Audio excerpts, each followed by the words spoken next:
na yung ating mga katawan, maggalaw-galaw. Galaw-galaw po para hindi tayo ma-stroke. Galaw-galaw ang ating mga katawan para excited tayong magpuri sa ating Diyos na buhay sa umagang ito. This is a glorious day. Amen po ba? Amen. Glorious day dahil buhay pa tayong lahat. Praise the Lord. He is a miracle working God dahil buhay pa tayo ngayon at meron pa tayong pagkakataon to do the Lord kung ano po yung nais ng Panginoon para sa atin sa mga susunod pang mga araw. Amen po ba? Sabi mo sa katabi mo ngayon, praise God, nandito ka ngayong umagang ito. Praise God. At masayang-masaya ako dahil magkakasama tayong magpupuri at dadakila sa ating Diyos na dakila sa umagang ito. Hallelujah. Bless you, Lord. Bless you, God. Let us begin to worship the Lord.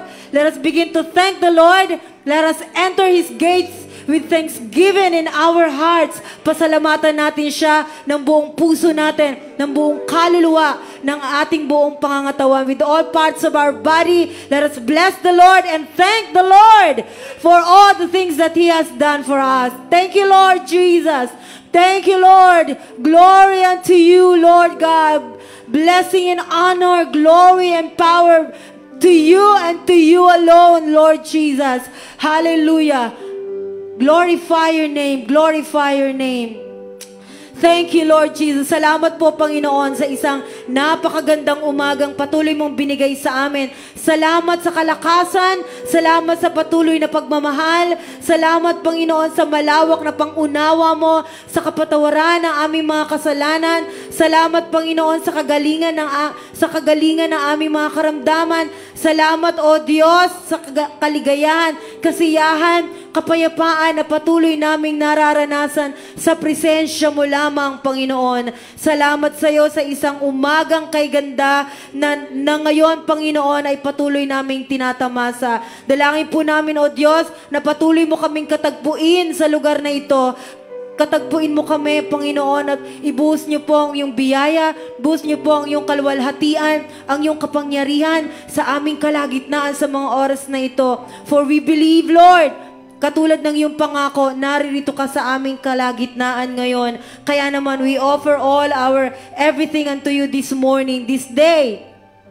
We offer you our strength, our mind. Panginoon, isa-set aside namin ang mga bagay na hindi galing sa iyo, hindi, Panginoon, nararapat para sa iyo, kundi ang ibibigay lamang namin sa umagang ito ay yung karapat-dapat na para sa iyo. At yan ay pagsambang walang hanggan, Panginoon. Walang sawa, walang pagkapagod, Panginoon. Di kami mapapagod na umawit at lumapit sa kadakilaan ng iyong pangalan.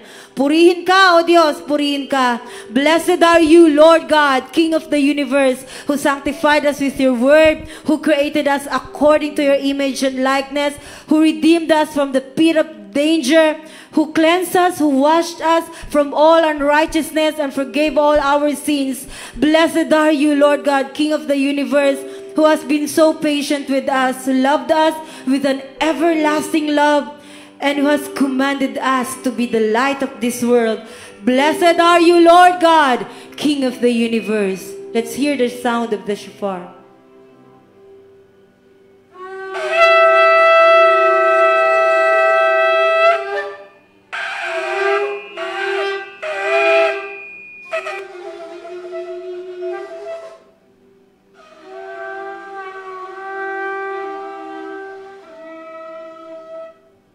Amen, amen, amen.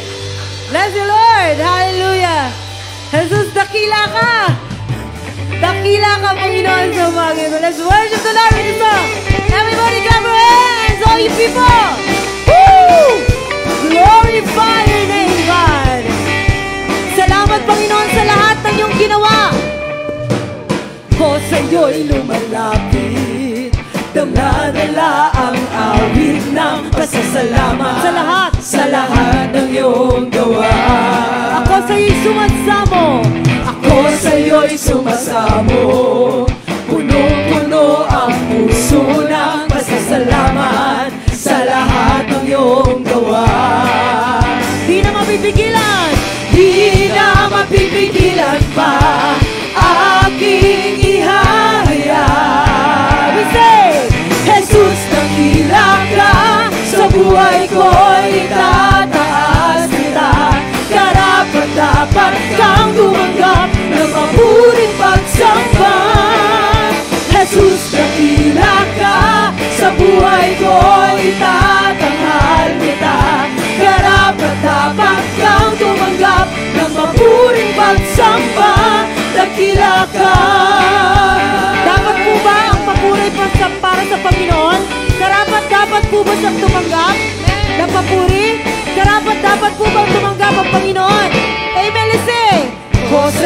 lumalapit. Dala-dala ang awit, Panginoon, ng pasasalamat. Thank you, Lord. Thank you, Lord. You have been so faithful. Ako sa'yo'y sumasamo. Thank you, Lord Jesus. Punong-puno ang puso ng pasasalamat sa lahat ng iyong gawa.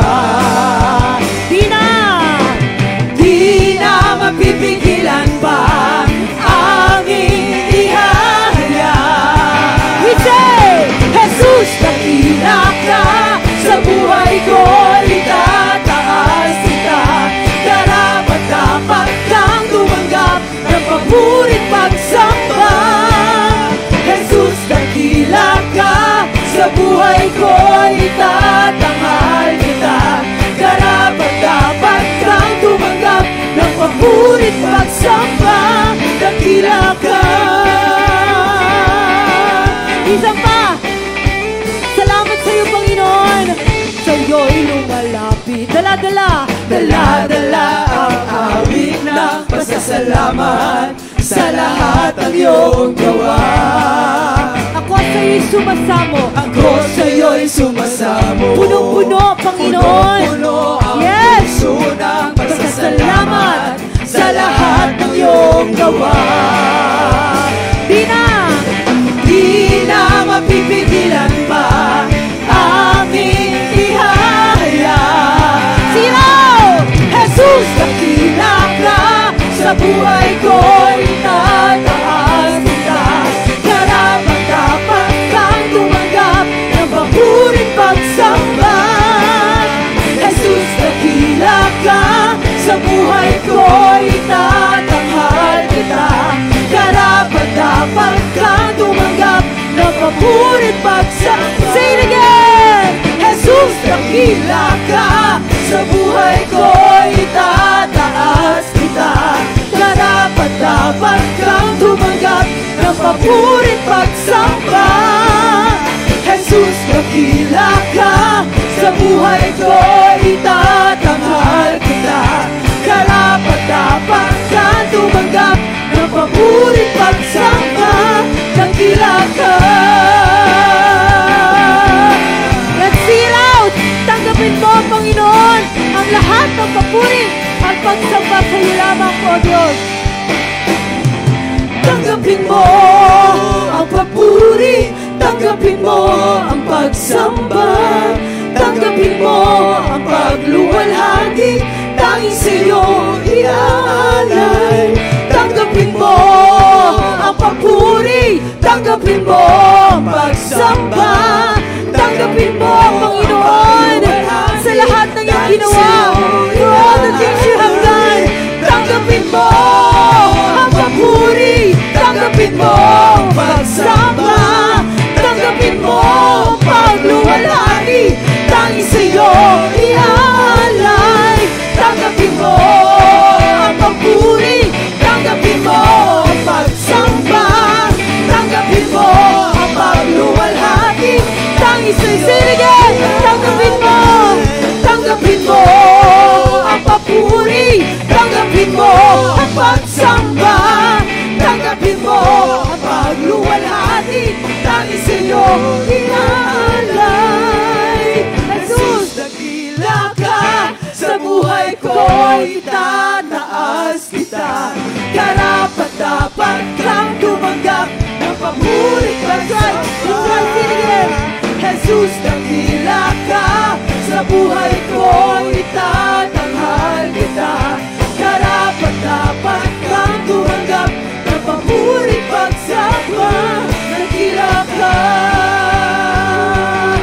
At lagi kong nararanasan ang pag-ibig mong hindi kaya. Tumpasan ang kahit na sino pa man. Wala nang ihigit pa sa iyo. Pagmamahal o ang mapagkat ikaw ang Diyos na dapat kailan ko. Sige, Pagkat lagi kong nararanasan ang pag-ibig mong hindi kaya. Tumpasan ang kahit na sino pa man. Wala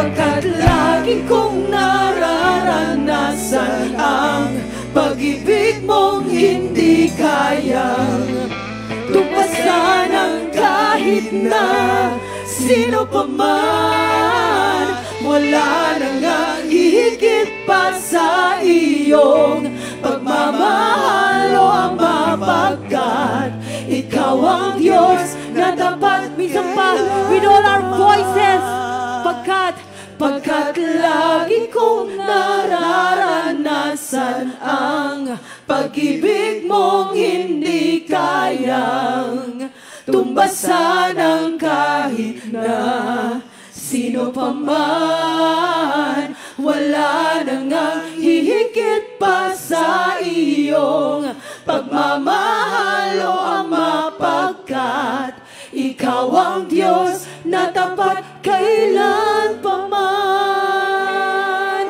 Iniibig kita, o aking Diyos, nagpupuri.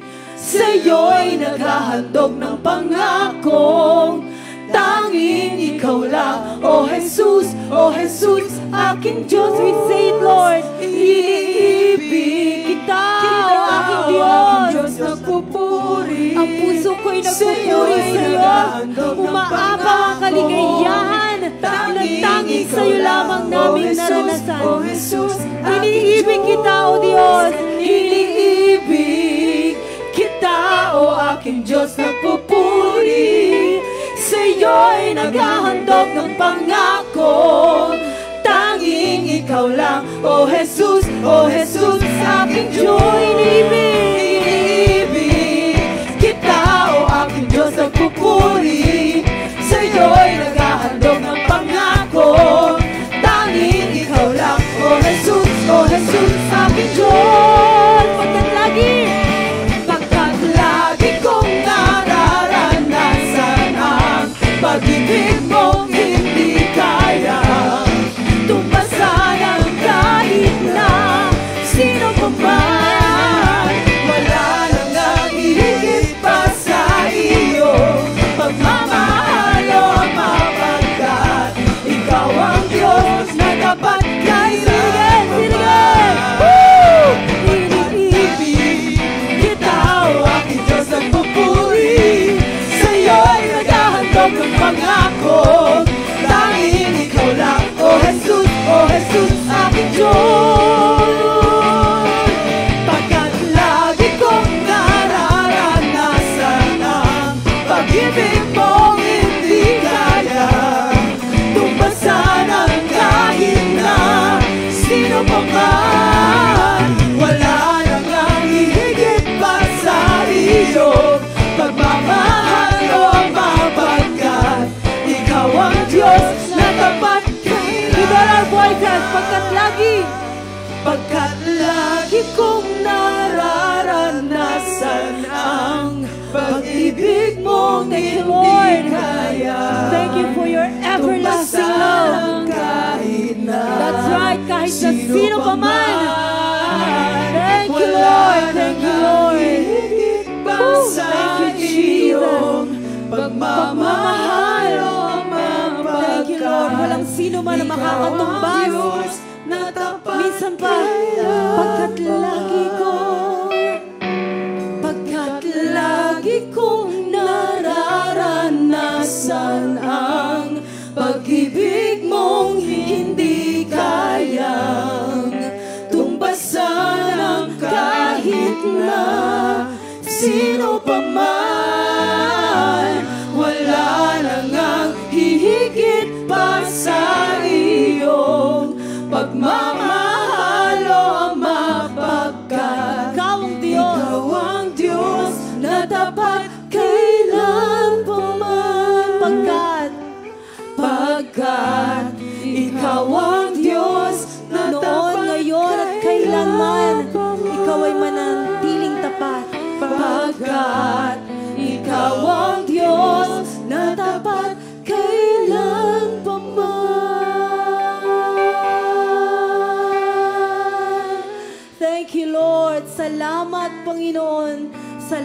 ng iyong pag-ibig na patuloy naming nararanasan. Sa kabila ng aming mga pagkukulang, mga kasalanan, O Diyos, ito'y nananatili at hindi umaalis sa amin. Salamat sa iyo, Panginoon. Salamat sa iyo, Panginoon, sa malawak na pangunawa.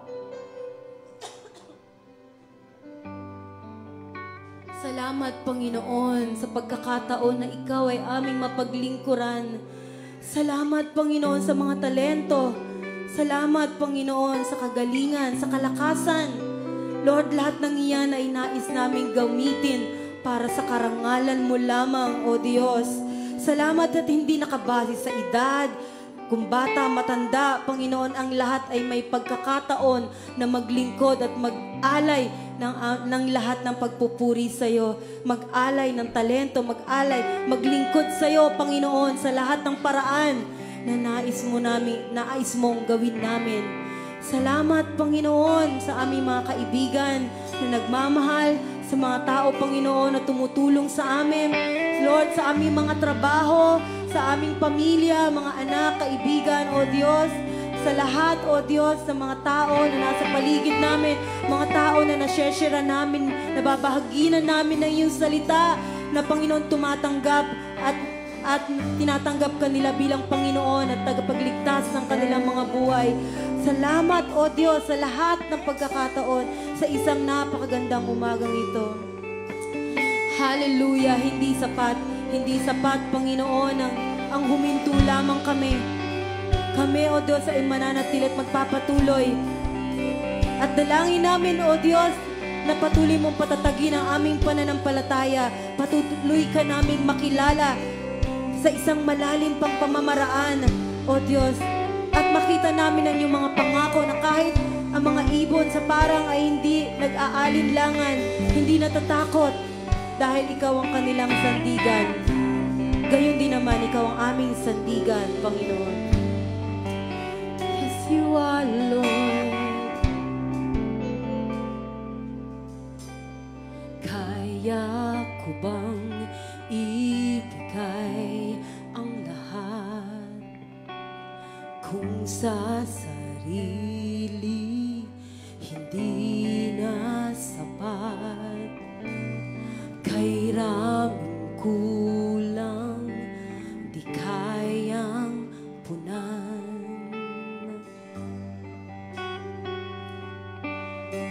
Thank you, Lord Jesus.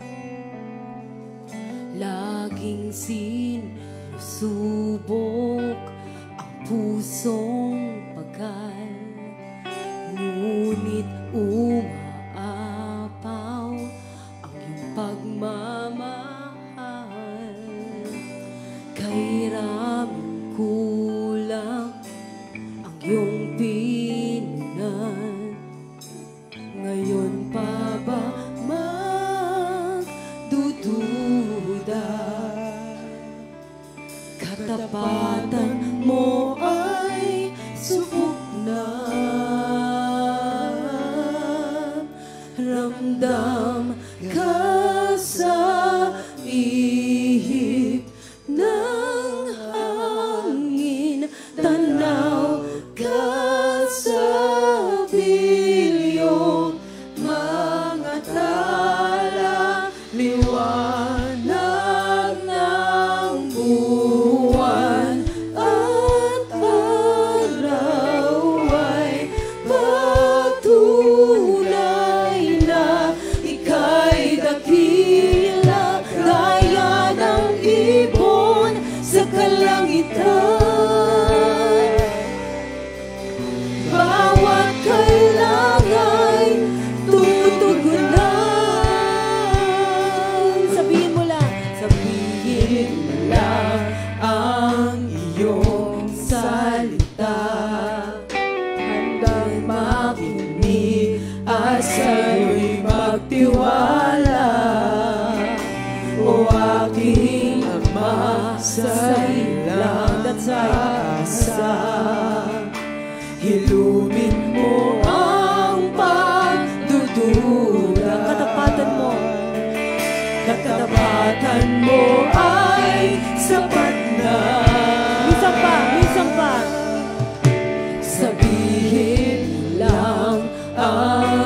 iyong salita. Handang makinig, Panginoon. Handang makinig at sa'yo'y magtiwala.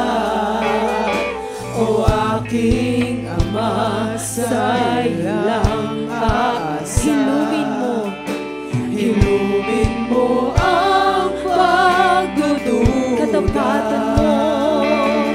Katapatan mo ay sapat na.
ika'y dakila, gaya ng ibon sa kalangitan. Bawat kailangan tutugunan, gaya ng ibon sa kalangitan. Sirap, Lord, tanging kailangan tutugunan.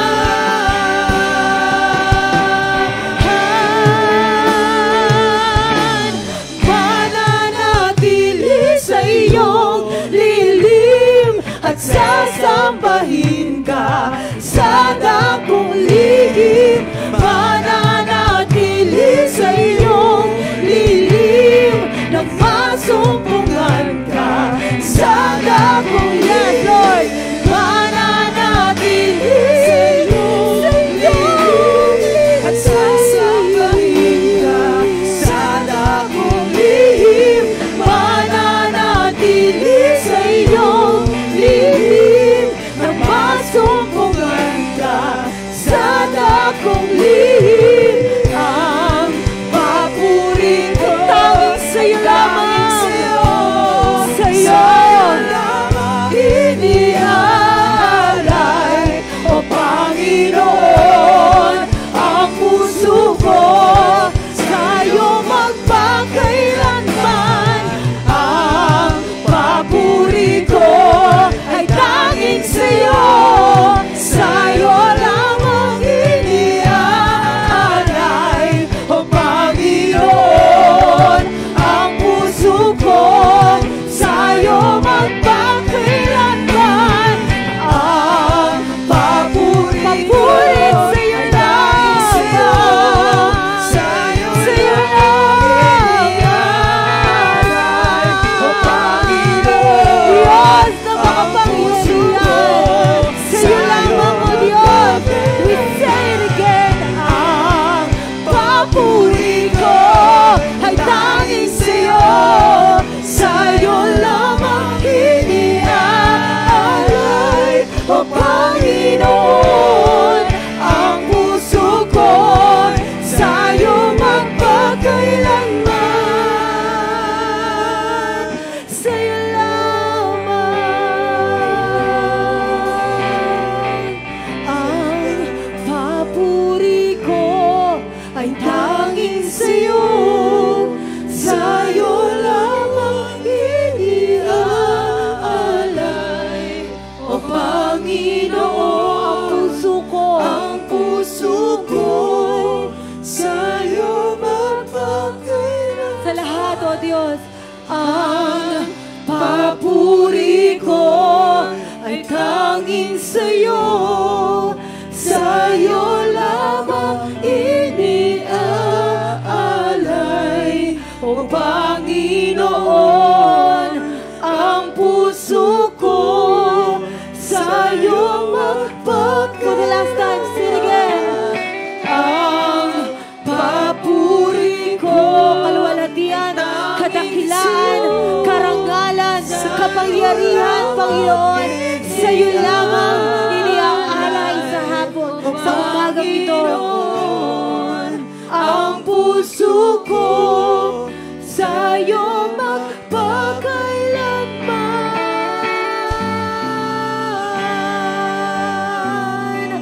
Sa'yo lamang magpakailanman. Sa'yo lamang magpakailanman. Lahat ng karangalan, lahat ng kaluwalhatian, lahat ng pasasalamat ay sa'yo lamang. Purihin ka, purihin ka, purihin ka, O Diyos. Purihin ka, aming Ama. Purihin ka, Jesus. Purihin ka, Jesucristo. Purihin ka, Banal na Espiritu Santo. Purihin ang iyong ngalan. Dakilain ka. Oh, hallelujah, hallelujah, hallelujah, hallelujah. Lahat ng pasasalamat sa iyo lamang. Sambahin ka, Panginoon. Sambahin ka, luwalhatiin ka. Sambahin ka, luwalhatiin ka. Dakilain ka. Purihin ka, O Diyos na makapangyarihan sa lahat. Purihin ka, mahabaging Panginoon. Purihin ka, mapagmahal na Diyos na hindi nagbabago noon, ngayon at kailanman, at mananatili magpakailan pa man. Sa iyo ang karangalan, kadakilaan, kaluwalhatian, lahat ng pasasalamat sa iyo lamang ang aming Diyos, at ang lahat ay magsasabi ng Amen! Amen. Amen! Sigaw po natin lahat, Amen! Amen. Thank you, Lord! Thank you, Lord! Hallelujah! Bless you, Lord, this morning. Tayo magngitian, mag-smile. Tayo ngumiti sa bawat isa at pagpalain natin ang bawat isa as we welcome one another and bless one another. God bless you, brother. God bless you, sister. I declare healing. I declare strength, peace, and joy from the Holy Ghost. Smile. You look so beautiful. You look so beautiful. Smile. We say, You look so wonderful. Smile, everyone. Smile, my brother. Woo! Smile, my Jesus is sister. praised. In everything, give thanks to the Lord. So smile, my brother. Smile. Smile, my sister. In everything. In everything, give thanks to the Lord. Once again, smile. Smile. You look so beautiful. Smile. You look so wonderful. Yeah. Smile, my brother. Smile, my sister. In everything, give thanks to the Lord. So smile, my brother. Sabi mo sa katabi mo, Smile, my sister. huwag tanggalin ang ngiti. In everything, give thanks to the Lord. Everybody say, thank you, Lord. Thank you, Lord. Once again, thank you, Lord. Thank you, Lord. We love you, Lord. I love you, Lord. Amen. You may all be seated.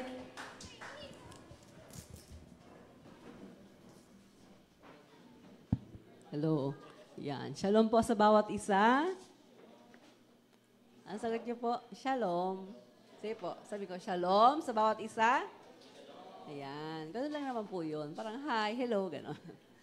So, are we glad nandito ngayong araw na to? Masaya po ba tayo dito tayo ngayon? Amen. Sino po yung umattend sa concert natin? Taas po ang kamay. Yan. Praise God. Enjoy ba tayo? Amen. Sana meron pa yan next year uli. Ano po?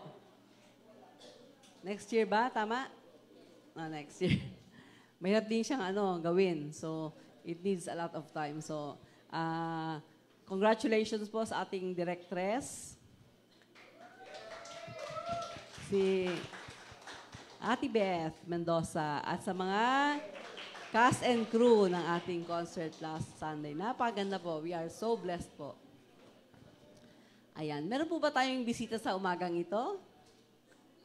Wala. Si Lord lang and the Holy Spirit. Ayan. Actually, natin siya bisita. Kasama natin siya lagi. But we acknowledge the presence of the Lord habang tayo po ay nag-worship, nakikinig ng salita ng Panginoon, and as we bond with each other. Amen. So, hindi ko na po patatagalin. Alam ko, we are so excited to know, to learn from the Word this day. Welcome po natin sa Tay Bems. Palakpan natin ang Panginoon sa umagang ito. Amen.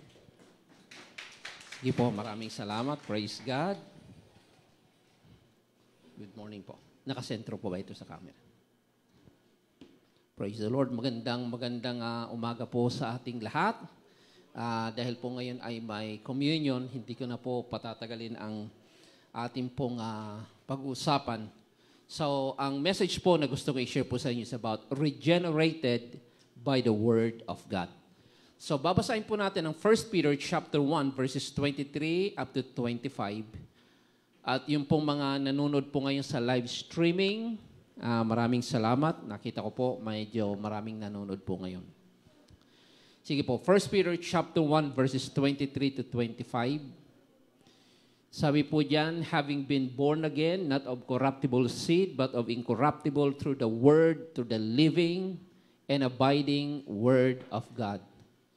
So yan, sabi po diyan, having been born again, not of corruptible seed, but of incorruptible through the word of God, which lives and abides forever. Verse 24, because all flesh is as grass, and all the glory of man as the flower of the grass.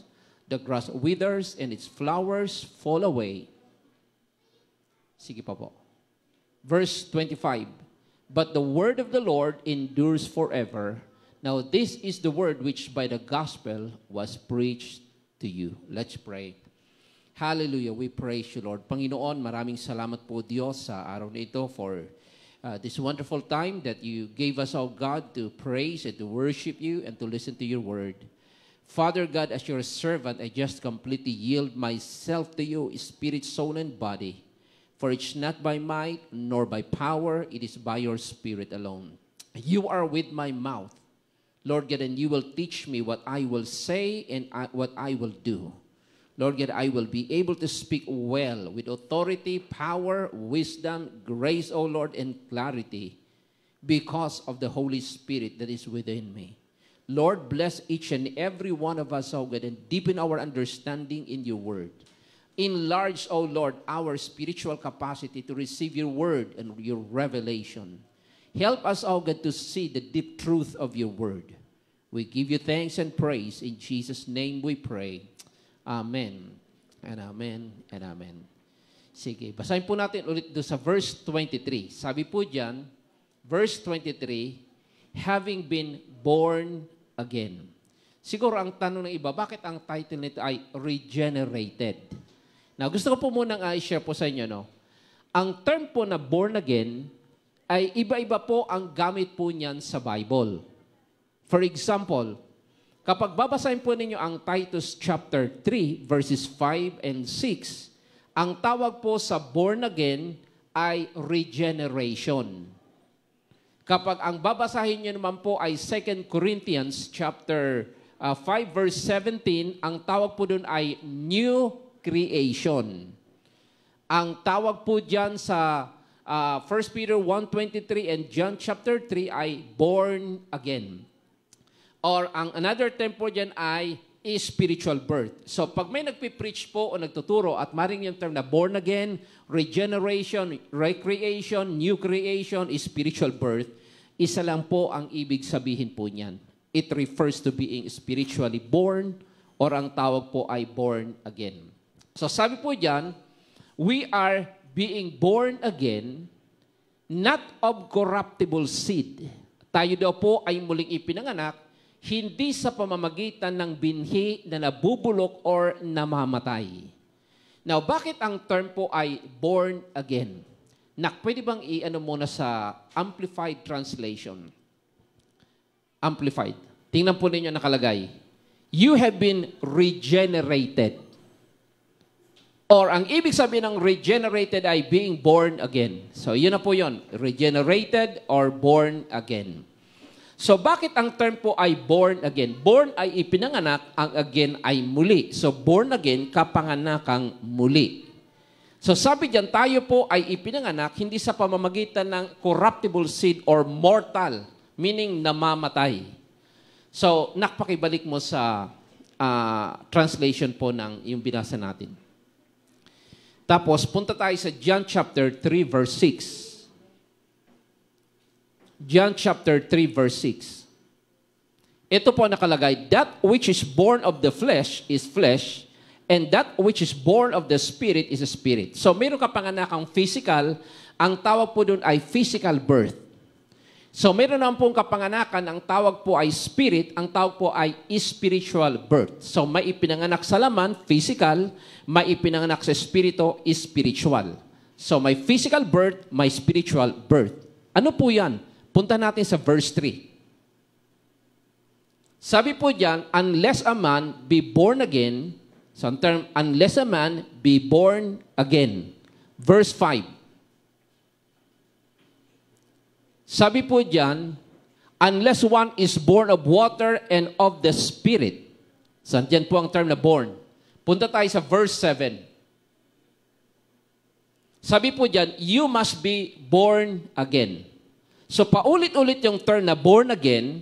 Tapos, ang sabi sa verse 6, physical birth and spiritual birth. Kaya po ang term ay again, kasi the first time na tayo po ay ipinanganak, physical. That's why we are existing in this physical world. Now, nung tayo po ay nang tinanggap mo si Christ, ipinanganak ka na muli, kaya ang tawag ay born again. So, kaya ang term na born again, it refers to your spiritual birth. Ipinanganak ka sa Espiritu. Balikan natin muna ang 1 Peter chapter 1, verse 23. Sabi diyan, having been born again. So, nung term po dyan na born again, ano ang tinutukoy? Physical birth or spiritual birth?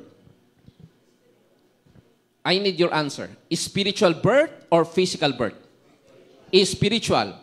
Kaya po ang term ay born again. So, sabi diyan, having been born again, not of corruptible seed. So, ano po ang ibig sabihin na not of corruptible seed? Yung binhi na namamatay na tinutukoy dyan, ay binhi nung tayo po ay ipinanganak sa physical. During the sexual intercourse of the father and the mother, yung pong seed na lumalabas sa tatay, ang tawag po doon ay sperm cell, or ang tawag sa Greek word ay sperma, or ang tawag ay seed. Kaya lang, ang seed ng tao ay namamatay. Kaya po dyan may term na corruptible seed. Corruptible seed, it refers to our physical birth. Naintindihan po ba natin? Namamatay po ba ang tao? Yes. Tingnan po natin, para maintindihan natin ang ibig sabihin ng corruptible seed, basahin natin verse 24. Sabi diyan, because all flesh, lahat ng tao is as grass, para daw damo lang ang tao. And all the glory of man, lahat ng kaluwalhatian ng tao, lahat ng kayamanan ng tao, kasikatan ng tao, sabi niyan, are like the flower of the grass. Ano po ang nangyayari sa damo? The grass ano daw po? Withers. Meaning, namamatay ang mga damo, natutuyo. At yung flowers, referring to the kasikatan ng tao, glory ng tao, ang sabi diyan, falls away. So, makikita po natin, may mga tao po na nakilala po ninyo, buhay, pagkatapos namatay. May mga tao na napakayaman, napakasikat. Yung mga sikat ng mga kaidaran ni Tatay Bing. Yung kaidaran po ni Nanay, yung mga sikat na mga artista. Karamihan nun ay wala na. Yung dating mga mayayaman, wala ng kayamanan. Bakit? Kasi ang sabi ng Bible, ang damo ay natutuyo, referring to people na namamatay, at ang flowers ay kayamanan, kaluwalhatian, kasikatan ng tao ay naglalaho. Kaya ang tao po dun ay corruptible seed. So if you are just born physically, sabi ng 1 Corinthians chapter 15, a person who is not born again, if you are just flesh and blood, if you are just born physically, you cannot inherit the kingdom of God. Bakit? Kasi ang tao po ay makasalanan. Naniniwala po ba kayo dyan? Sabi ng Romans 3:23, for all have sinned. Romans 3:10, there is no righteous, no, not one. Romans 5:12, because of the sin of Adam, ang sin ay dumaloy sa lahat ng tao.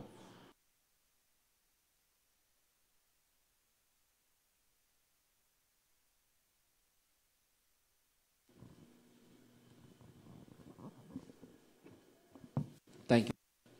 Kaya po ang tao ay namamatay. Kaya nga ang term ay corruptible seed.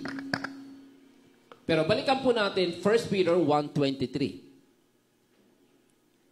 1 Peter 1:23. Ang sabi po diyan, being born again not of corruptible seed but of incorruptible. So, ano po yung tinatawag na incorruptible seed? Yung binhi na hindi namamatay. Ano po nakalagay diyan? Through the word of God, which what? Which lives and abides forever. Luke chapter 8, verse 11. Luke chapter 8, verse 11.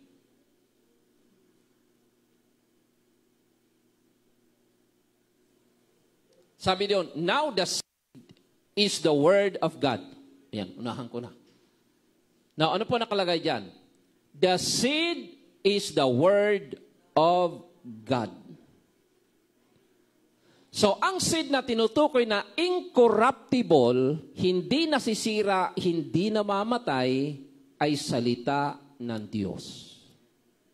At sabi po, we are regenerated. Tayo daw po ay na-born again sa pamamagitan ng incorruptible seed. Meron pong translation, kaya lang wala dyan. Dito po sa ginagamit ko pong tablet, meron po akong naka-download po dito, siguro mga 100 na klase ng Bible. Sabi po sa New Life Version, sabi dito, you have received a new life, and this life comes from the Word of God. Yan ang ibig ang nakalagay sa 1 Peter 1:23. Being born again, meaning you receive a new life, and this new life comes from the Word of God. So yung bagong buhay, yung tayo po ay ipinanganak, tayo po ay nabago, yung spiritual birth natin, yan po ay nangyari sa pamamagitan ng salita ng Diyos. Amen po ba? So, ang tanong ko, are you born again? Are we born again? So, tayo po ay na-born again sa pamamagitan daw ng ano? Please tell me, sa pamamagitan ng Word of God. Ang sabi sa 1 Peter 1:23, balik natin, 1 Peter 1:23, ang Word of God ay incorruptible, hindi namamatay, through the living. Or sabi po diyan, that lives. Ang word po diyan na lives, sa Greek word ay zao. Ang spelling po niya ay Z-A-O, zao. Diyan din kinuha ang word na Zoe. Ang ibig sabihin ng Zoe is the life of God. Ibig sabihin ng Zoe is the life of God or eternal life. Now, yung life ng Diyos na ang tawag ay Zoe, yan po ang ibinigay sa atin. Yan po ang tinanggap mo. Sabi ni Christ, I have come, John 10:10, I have come that you might have life, the Zoe, the life of God. Now, sa pamamagitan, paano natin natanggap ang life of God? Sa pamamagitan ng Word of God. Bakit yan? The Word of God that lives. Alam niyo ang ibig sabihin ng lives, yung zao? Ang word po dyan ay living, meaning ang salita ng Diyos ay buhay because it imparts life. Halimbawa, pag kumain po kayo ng mangga, di ba ang mga fruits ay tinatawag na living food? Tama po ba? Ang fruits ay living food. Pero nakakita po ba kayo ng fruits na naglalakad? O nagsasalita? Hindi. Pero bakit tinatawag na living food ang fruits? Kasi it contains vitamins and minerals. Halimbawa, ang mangga, pag kinain mo, anong vitamins ang papasok sa katawan mo? Vitamin C. So pag kinain mo po yon, yung vitamins and minerals nandun sa mangga, yun ang papasok sa katawan mo. So kung ano yung vitamins na kailangan ng katawan mo, pag kinain mo kung anong prutas, yun po ang kanyang i-impart. So, kakain ka ng mangga, vitamin C. Kakain ka ng carrots, vitamin A. Kakain ka ng magpapaaraw ka, vitamin D. Ang maganda, ang Word of God, pagka ang Word of God ay tinanggap mo, lahat ng klase ng kailangan mo nasa Word of God. Vitamin A, B, C, D, up to letter Z. Nagkaintindihan po ba tayo? Lahat ng kailangan ng tao ay nasa Word of God. Kaya po ang sabi diyan, which lives. Ang salita ng Diyos ay buhay. For example, mga kapatid, ang mangga, nakalagay sa table, tawag yan living food. Pero hindi yan naglalakad, hindi po yan nagsasalita. Pero it contains life. Kailangan mo Itong Bible na hawak ko, Di naman ito naglalakad at siguro tatakbo tayo pagka ito nyo naglalakad. Di naman ito lumilipad at wala po kayong sound na maririnig. Piram po ninyo, ang Word of God na ito po, it contains life. So once na tinanggap ang salita ng Diyos, you are receiving the life of God. Ito po ay, thank you. Ito po ay buhay. At ang kagandahan, kasi ang salita ng Diyos, hindi lang siya buhay. Siya ay eternal. Ang mangga, pagka kinain mo po ang mangga, at na-digest mo na, hindi po yun eternal. Dahil bukas, alam nyo na kung saan pupunta yun. Tama? Pero ang Word of God, hindi po siya kagaya ng physical food, na pag kinain mo, bukas ilalabas mo na. Ang Word of God will remain forever. Amen po ba? So, tayo ay na-born again through the living and eternal Word of God. Nagkaintindihan po ba tayo? Nagkaintindihan po ba tayo mga kapatid? So, yung mga nanood, say amen. Mag-type po kayo ng amen. So, ngayon po, introduction lang po ito. So ngayon, gusto ko pong i-share po sa inyo, what are we going to do with the Word of God? So na-born again tayo, ang foundation ng spiritual birth natin is the Word of God. Ang tanong, ano ang dapat natin gawin sa salita ng Diyos? Now, there are 3 things na gusto kong i-share po sa inyo when it comes to our connection with the Word of God. Number 1, dahil born again na tayo, number 1 is knowing the Word. Basahin po natin John chapter 8, 31 and 32.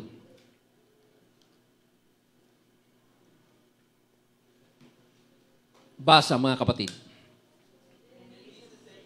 Then Jesus said to the Jews who believe Him, if you abide in my word, you are my disciples indeed. Sabi niyan, if you will continue in my word. Sinabi po niya sa mga sumampalataya sa Kanya. Ang tanong ko, are we believers? Are we believers of Christ? Ano ang sabi ni Christ sa mga sumampalataya sa Kanya? If you abide. Sa ibang translation, if you continue. Now, either ang translation dyan ay abide, continue, or dwell. Galing po yan sa word, sa Greek word na meno. Ang Greek word po ng meno, ito po ay na-share ko na sa inyo, yung Greek. Ang ibig sabihin niyan, to remain steadfast, or sa simpleng salita, ganito yon. Located in one spot at all times. Sige nga, please tell me, anong ibig sabihin ng meno? Yung Greek? You are located in one spot at all times. Ito favorite illustration ko, dahil familiar tayo.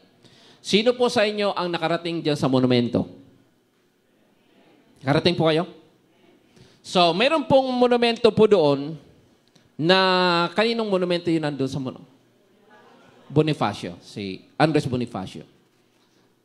Sa tingin po ninyo, ngayon Sunday, kung pupunta po kayo, andun kaya yun? Yung landmark na yun, nandun po kaya yun? Ay bukas. Mamayang gabi. Bukas madaling araw. Pagpunta po ninyo dito, nainitan po ba kayo? Mainit po ba ngayon?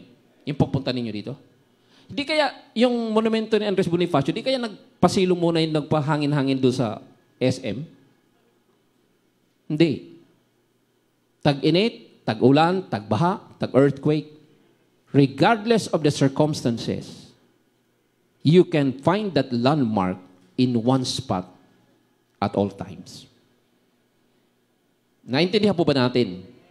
Iyon ang ibig sabihin ni Christ, if you abide in my word. Meaning, you are located. Your life is founded and established in the word of God.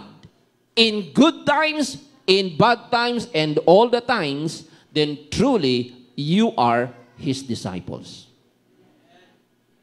So pag tayo po ay nanatili sa salita ng Diyos, and by the way, how can we continue in the Word of God? Paano tayo magpapatuloy? Primarily mga kapatid, through meditation. Kailangan po natin magbasa at pagbulay-bulayan ang salita ng Diyos. Ano ang sabi ng Joshua chapter 1 verse 8? This book of the law shall not depart out of your mouth, but you have to meditate. Ano kadugtong? You have to meditate what? Ano po? Day or night. Yung ba nakalagay day or day and night?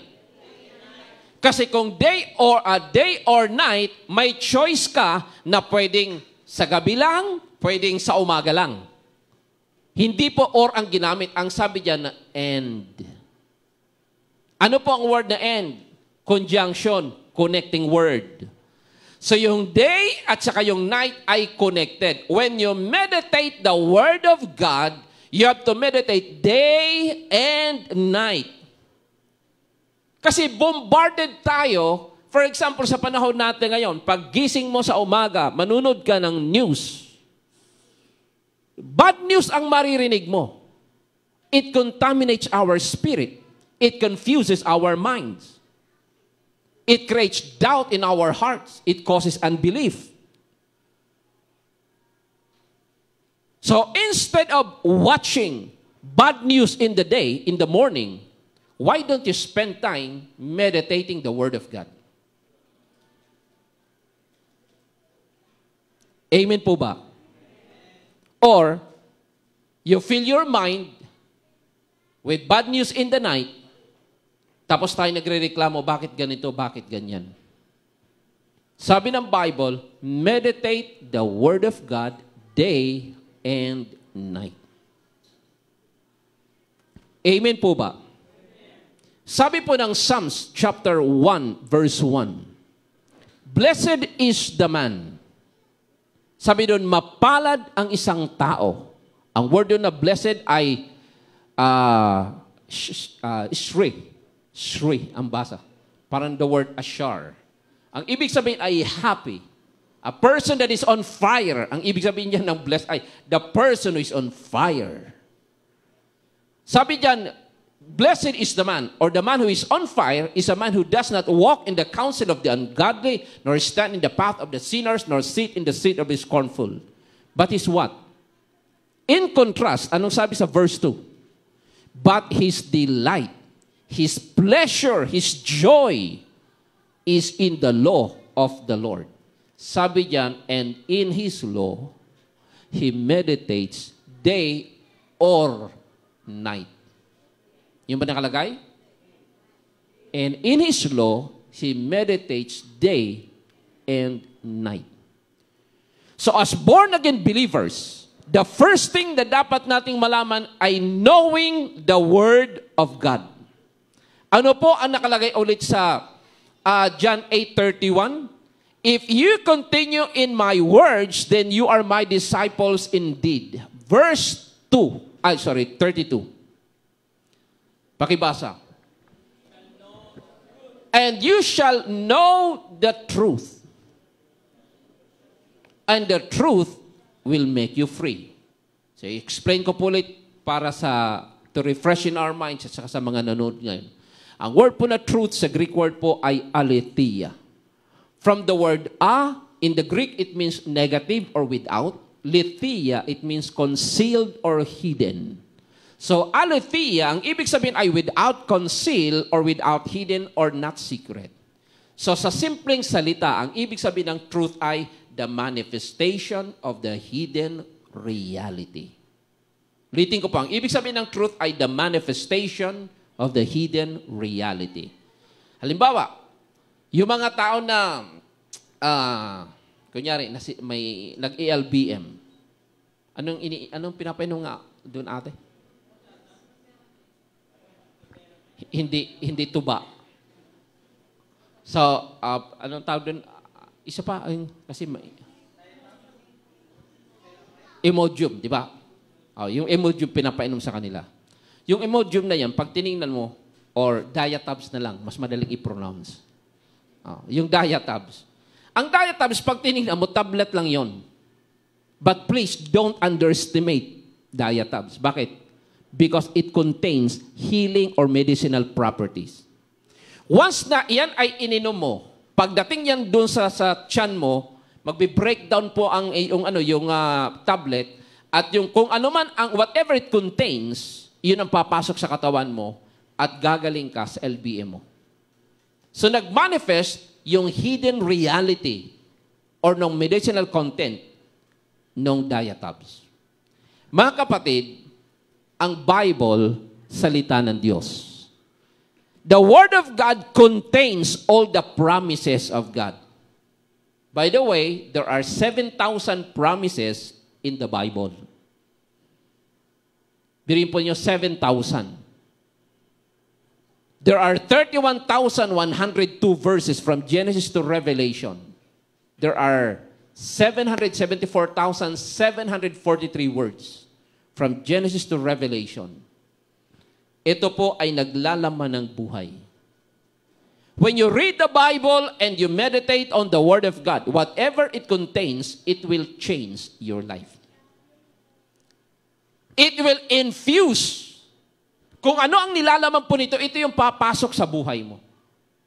Kaya nga, lagi ko pong sinasabi sa mga kapatid na nag-struggle at nagpapakounsel sa akin, Tay or Pastor, nahihirapan ako, may struggle ako sa kasalanan or sa bondage ng ganito. Pwede niyo po ba akong ipag-pray? Yes, I'm very much willing to pray for you. Pero mga kapatid, isa lang ang may advice ko. Please, spend time in the Word of God. Because the Word of God contains all the promises, the power, the wisdom, the grace of God. Now, anong sabi ng Bible? If you continue in the Word, ano nakalagay ulit sa verse 32? And you shall, sabi niyan, and you shall know. Now, sa Greek word, mayroong iba't ibang klase ng know. Pero ang word po dyan na know, pakinggan po ninyo, ang word po dyan na know, sa Greek word ay ginosko. Ang spelling po niya ay ginosko.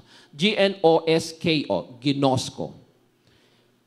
Ang word po na ginosko sa Greek, ang ibig sabihin niyan ay experiential knowledge. Pag sinabi experiential knowledge, hindi po yung knowledge in the mind. It is something that is true and real to you. Totoo na nangyari. Now, ang tanong ko, sino po sa inyo dito ang, pag nakakita po kayo ng sili, alam nyo ng sili ay maanghang? May taong kumakain. Kumakain pa ng sili. Sa usawa may sili. So, alam nyo sa mind mo na ang sili ay maanghang. Pero hanggat hindi ka kumakain, hindi totoo yun sa buhay mo. You know in your mind na maanghang ang sili, pero hindi pa ito totoo kasi hindi ka pa kumakain ng sili. Sino po sa inyo ang kakaalam na may bansang South Korea? Alam niyo po ba may South Korea? Sino po sa inyo dito, bakit ayaw niyo magtaas ng kamay? Sino po sa inyo nakakaalam dito na may bansang South Korea? Sino po sa inyo nakakaalam na ang Korea ay malamig? Sino po sa inyo ang nakapunta ngayon sa Korea? Malibig Ate Sol? Wala. So, si Alvin. Ako nakarating, si Chel nakarating sa Korea. So, mga kapatid, marami sa atin po dito na alam po natin na may bansang South Korea, malamig sa South Korea. Pero yung karanasan ng malamig, itanong nyo kay Ate Sol.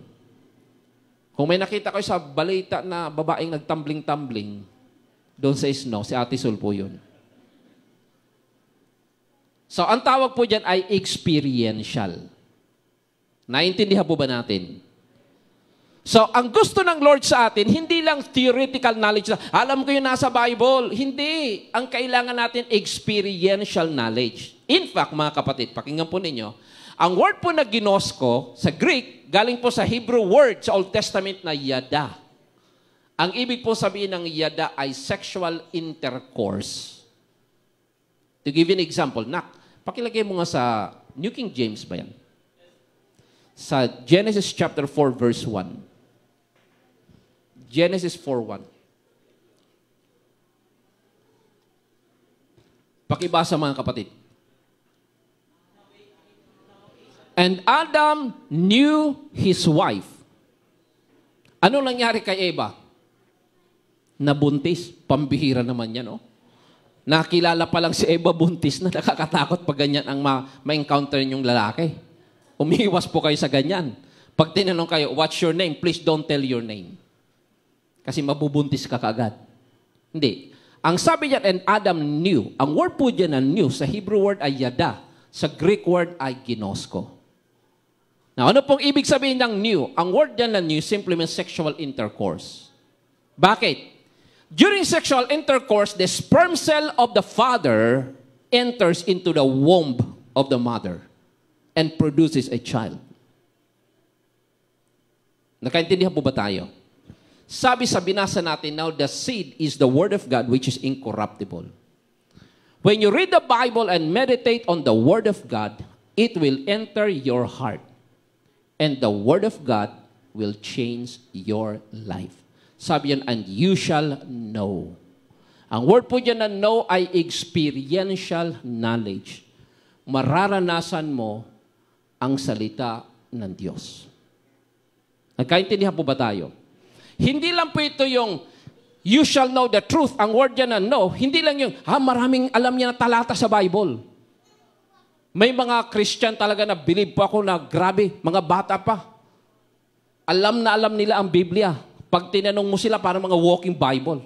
Pag manunod po kayo sa Quiz V, yung Bible, National Bible Quiz, di ba, yung mga bata, pambihira.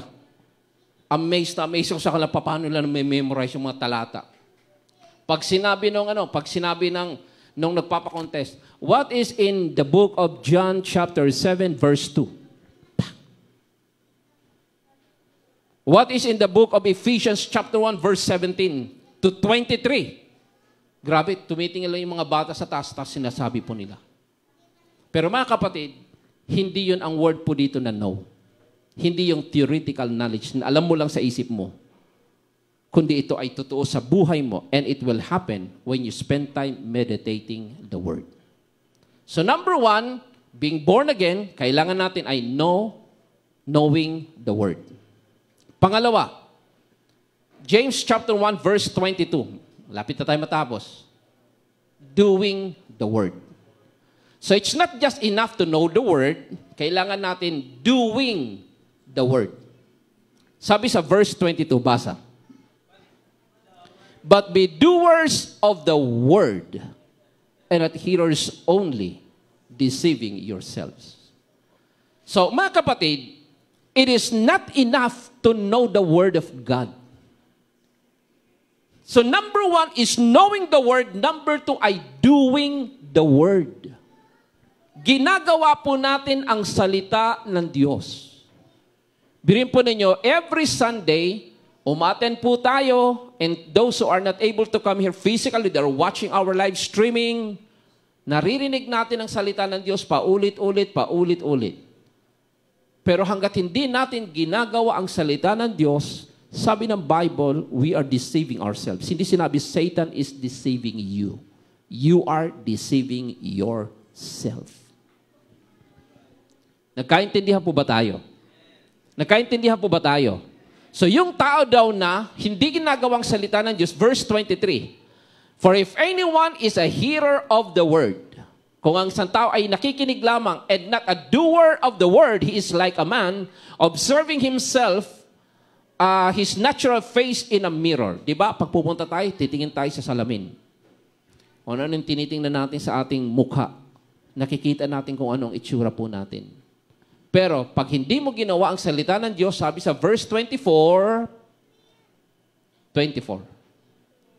for he observes himself, goes away, and immediately, ano nakalagay? Forget what kind of man he was. Ganito yun mga kapatid. To give you an example. Bawa, nabasa mo sa salita ng Diyos. Sabi sa Bible, you are forgiven from all your sins. Right? Right? Sabi sa Bible, you are forgiven. Kaya lang, nagkaroon ka ng failure, nagkasala ka. At nalaman ng maraming tao na nagkasala ka, tapos ikaw naman ay nagrepent sa kasalanan mo. Pagkatapos, alam mo talaga nagsisi ka at gusto mo na mabuhay ayon sa salita ng Diyos.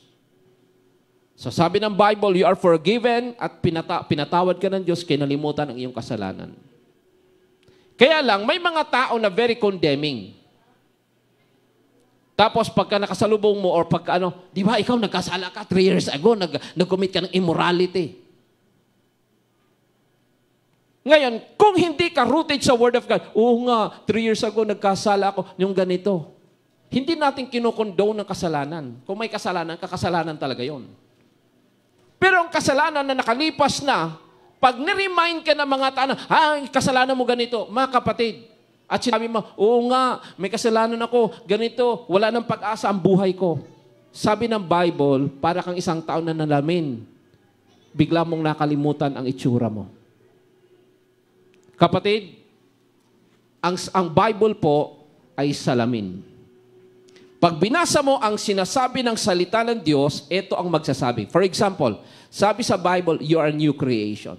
Kaya naalala po ninyo, di ba, every time na ako po ay magko-closing prayer. Di ba? Sabi ko, let's declare, shalom, wholeness, wellness, your new creation. Bakit inuulit-ulit ko pa? Di na ba tayo nagsawa na every Sunday ginagawa? Because I am trying to remind you, mga kapatid, paglabas po ninyo after ng service, at may ini-inject ang kaaway, hindi, nagkasala ka, hindi, may failure ka. Ang laga mong isipin, sabi ng Bible, I'm a new creation. I am forgiven. I am blessed. I'm strong. I'm the righteousness of God. I am more than conqueror. Pag tumingin ka sa mundo, anong sasabihin ng mundo? Failure ka, wala kang pag-asa. Ganyan ka na lang talaga. Pero iba ang sinasabi ng salita ng Diyos. Amen po ba? So number 1 is knowing the Word. Paano natin gagawin? Meditate the Word of God day and night. Ano yung pangalawa? Doing the Word. Gawin natin ang sinasabi ng salita ng Diyos.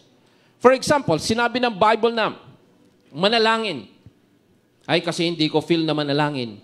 Walang kinalaman ang feeling mo. Dapat kang manalangin. Nagkaintindihan po ba tayo? Nagkaintindihan po ba tayo? Mga kapatid, kahit gaano katindi ang exposition na gagawin, gamitan ng Hebrew and Greek ang pangangaral. Halimbawa, yung prayer na lang. Lahat na ng klase ng Greek word and Hebrew word na ituro na tungkol sa prayer. Lahat na ng klaseng mga man of God in prayer. Lahat ng verses sa Bible about prayer. Pero kung hindi tayo mananalangin, useless. Nagkaintindihan po ba tayo? Nagkaintindihan po ba tayo? For example, tungkol sa pagbibigay, yung giving our tithes and our offering. Kung mapapansin po ninyo, I seldom mention about tithes and offering. You know why? Because it has been taught for a long time.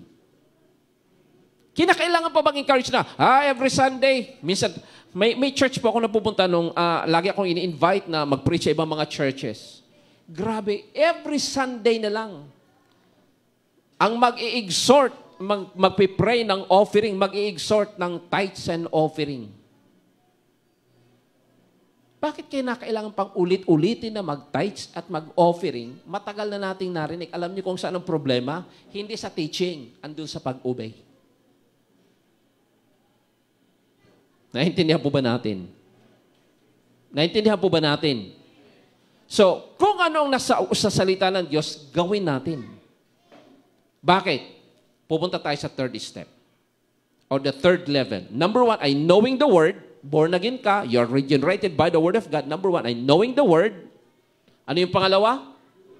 Doing the Word. Number 3, being the Word.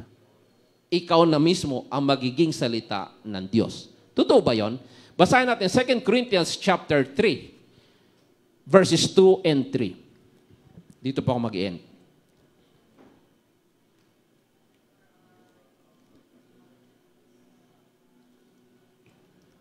Basa mga kapatid. You are our epistle. Ang ibig sabihin ng pulang epistle ay ito po yung Word of God.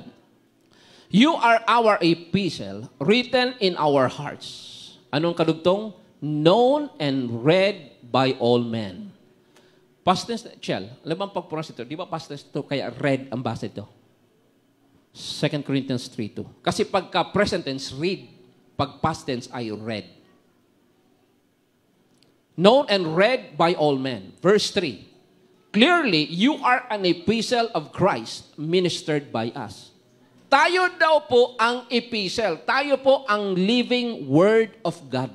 Now, hindi natin ni-replace. Si Christ talaga ang logos, the word of God. Pero alam po ninyo, binabanggit na Apostol Pablo na ang mga Kristiyano, tayo po ay message.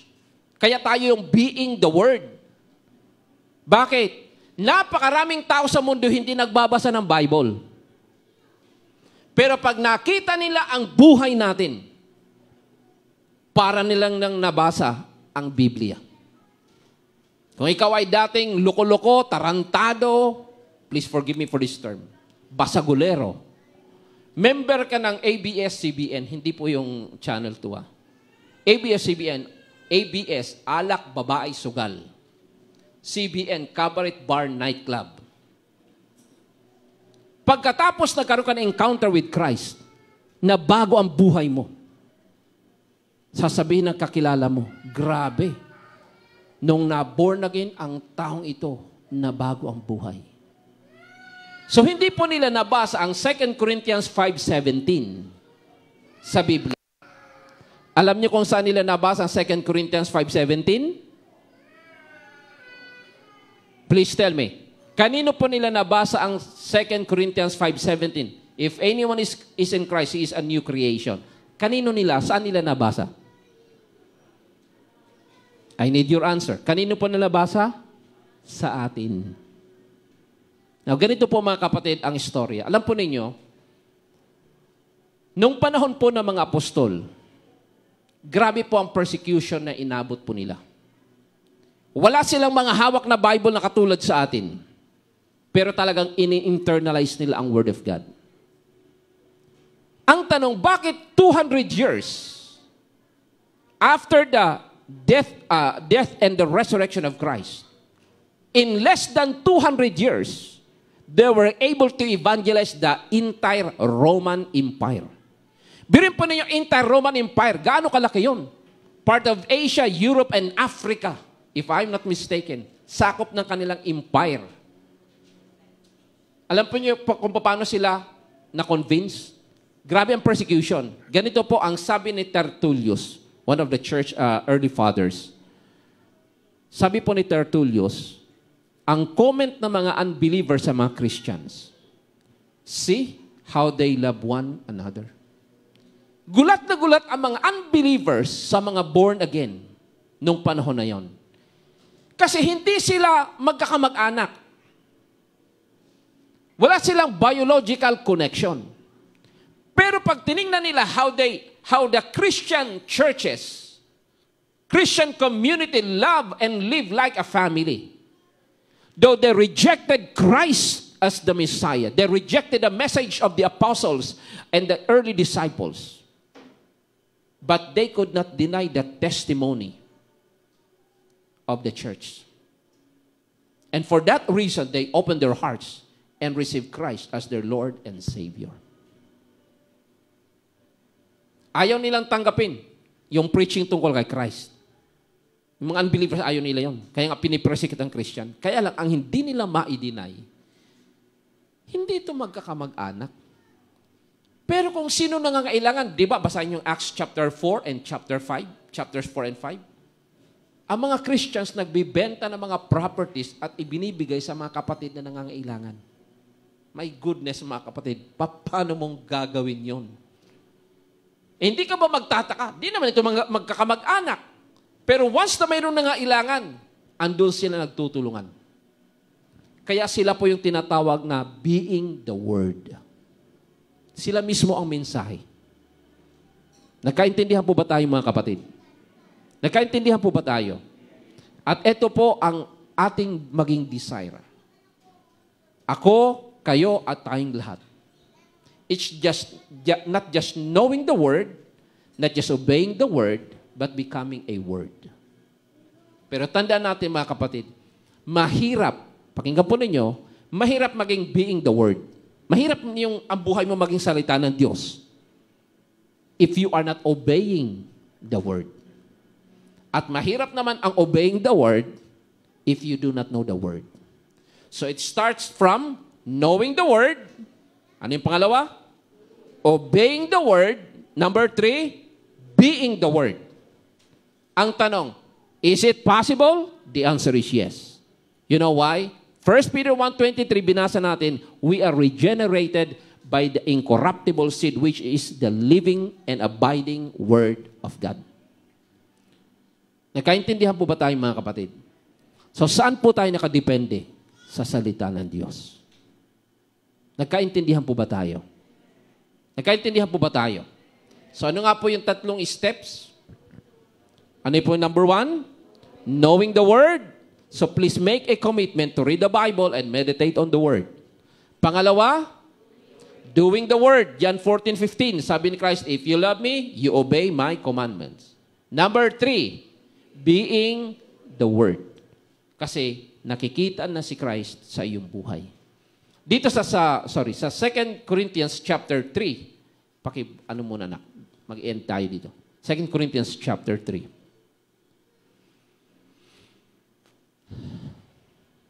Second Corinthians. Yan. Sabi sa verse 2, you are our epistle, written in our hearts, known and read by all men. Verse 3, clearly, you are an epistle of Christ. Ikaw daw yung epistle. Biruin po ninyo. Ang tawag sa atin epistle, samantalang ang epistle ay ito. Pero sabi ng Bible, hindi lang pala ito ang epistle. Tayo rin. Pero paano ito mangyayari? Basahin natin verse 18, last verse. Verse 18, 2 Corinthians 3:18.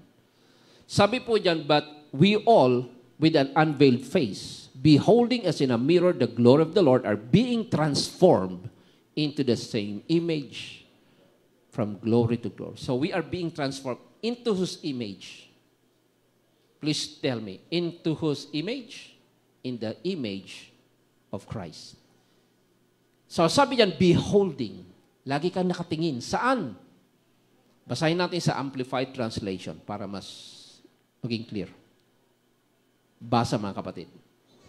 And all of us, as with unveiled face, because we continue to behold in the Word of God, as in a mirror, the glory of the Lord, are constantly being transfigured. Patuloy tayong binabago into His very own image with an ever-increasing glory and splendor from one degree of glory to another.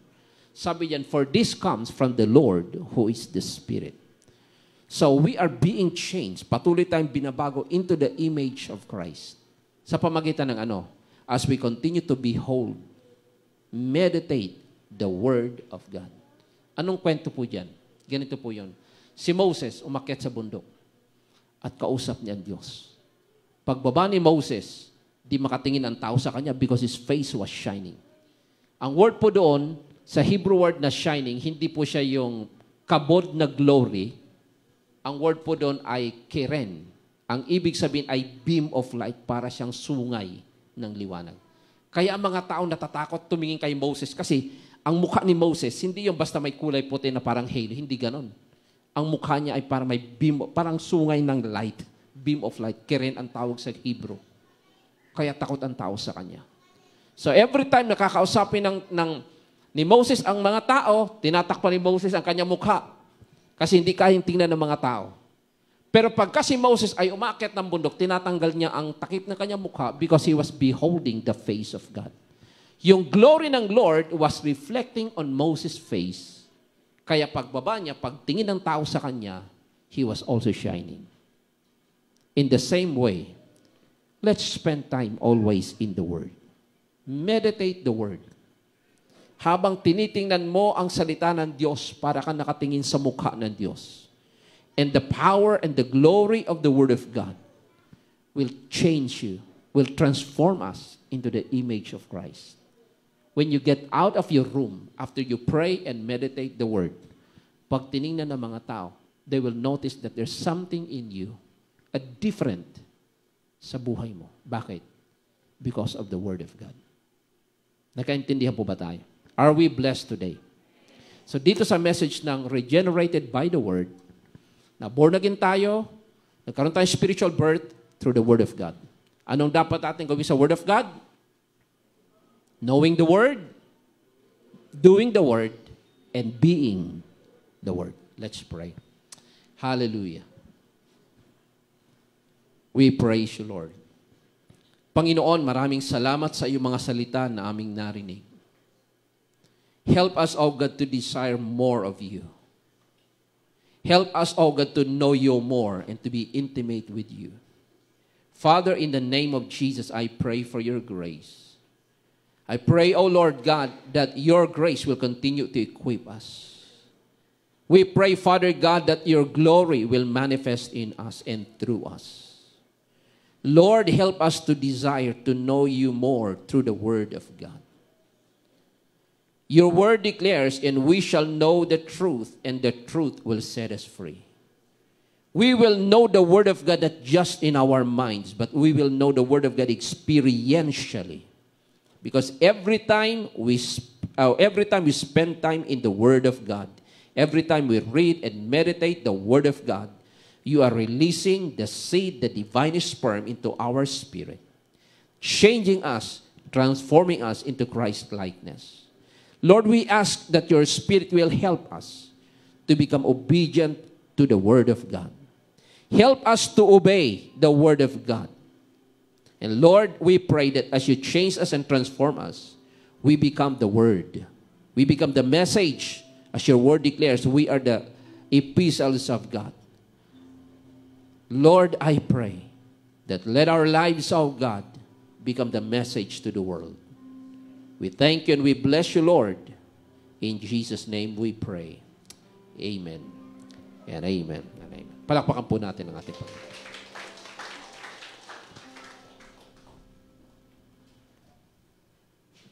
Amen. I'm sure blessed po tayong lahat. Ano po?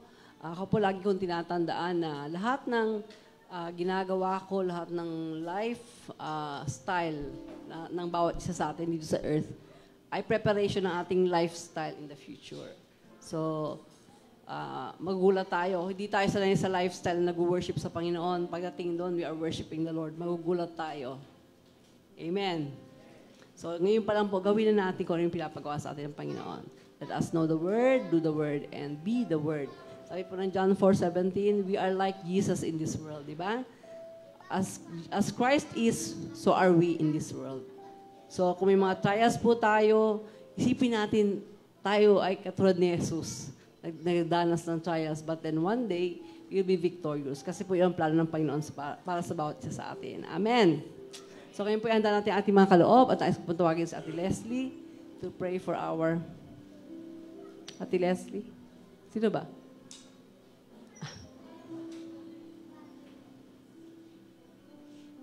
Ayaw nga pala, sorry. Sorry po, communion muna. Excited.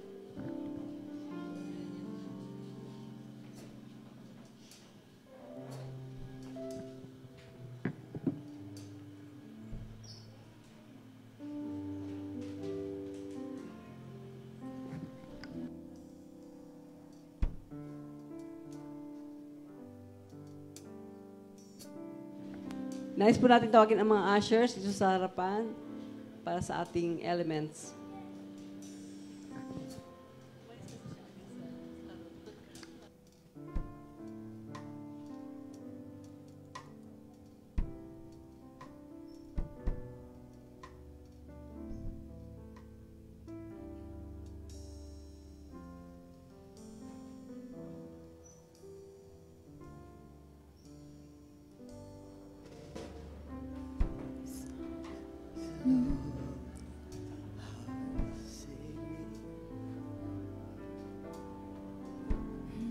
Sige po, pwede na po tayong tumayo at kumuha ng mga symbols. When I think about the Lord, how He saved me, how He raised me, how He filled me with the Holy Ghost, how He healed me to the uttermost. When I think about the Lord, how He picked me up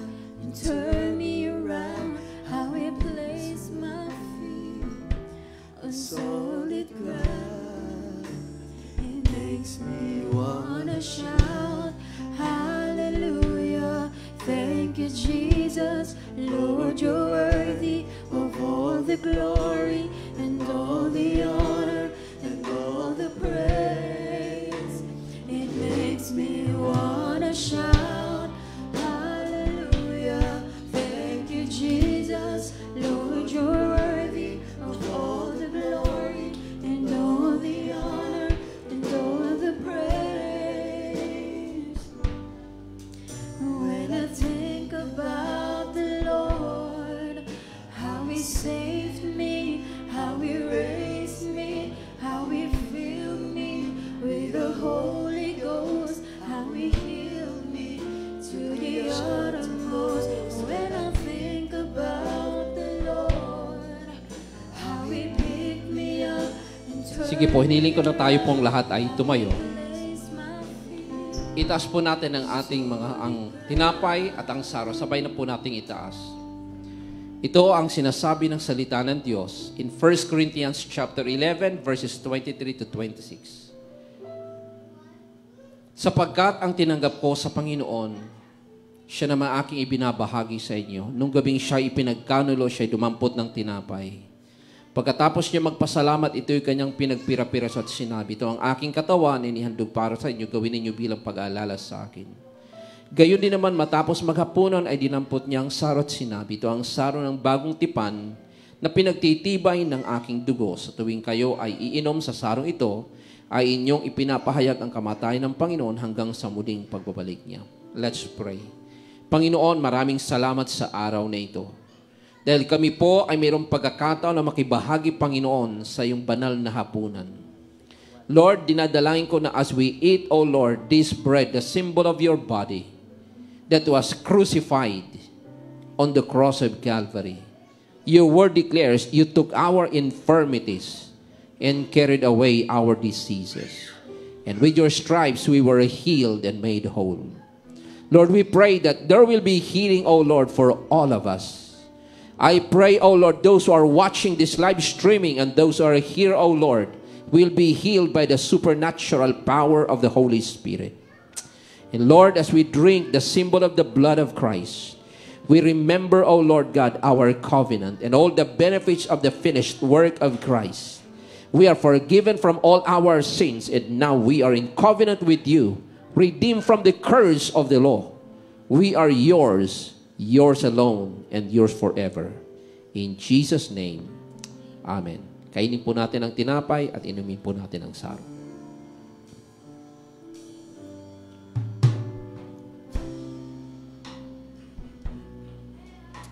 Hallelujah. We praise you, Lord. Pasalamatan natin ang ating Panginoon. Hallelujah. We praise you, Lord.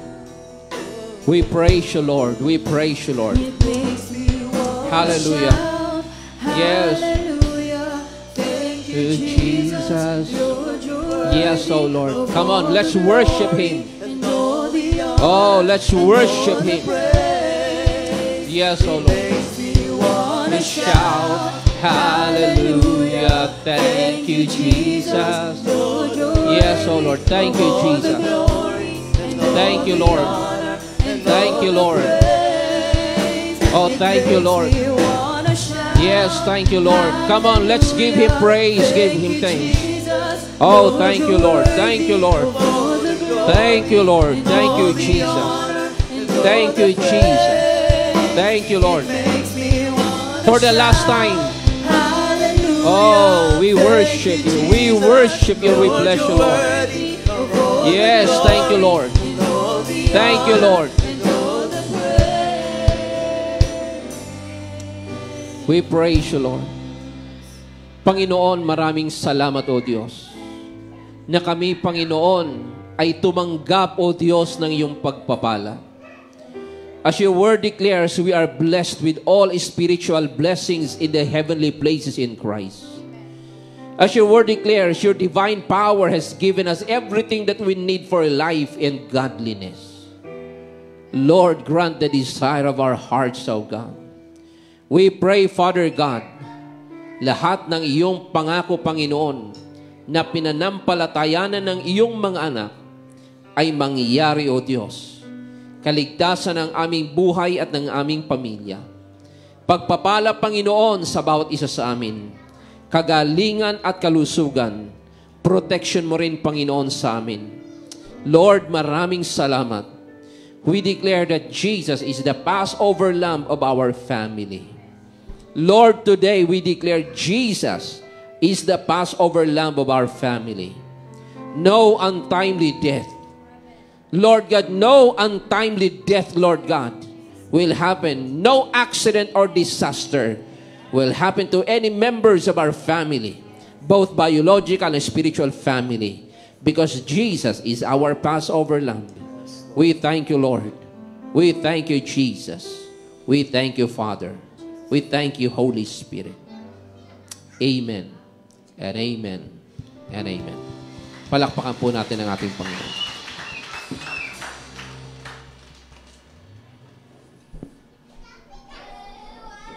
Sige po, tawagan natin si Ate Leslie.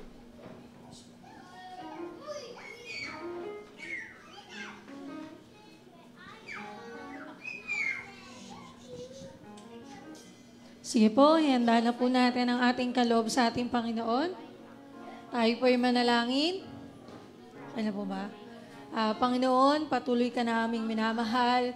Pinapasalamatan, Lord God, para sa muli, Lord God, kami ay nagkatipon-tipon ngayon, Panginoon.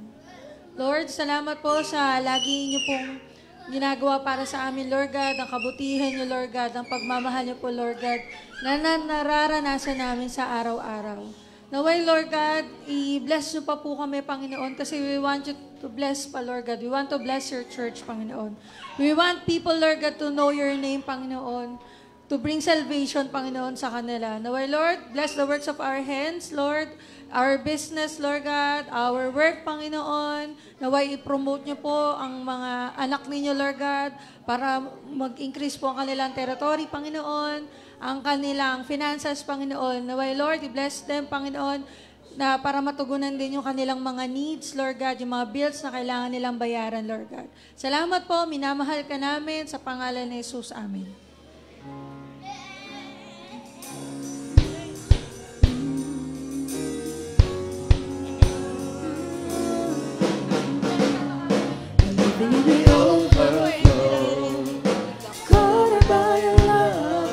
With the Holy Ghost, you're more than enough. Walking in your freedom now. Covered by your grace, witnessing your healing power. We have been changed. Bless the Lord, bless the Lord, oh my soul. I am living in the overflow. Bless the Lord, bless the Lord, oh my soul. I am living in the overflow. Amen. Hallelujah. Ngayon, sa ating po announcement, this March 22 po, last Friday of the month, month of March, start na po tayo ng ating Shabbat.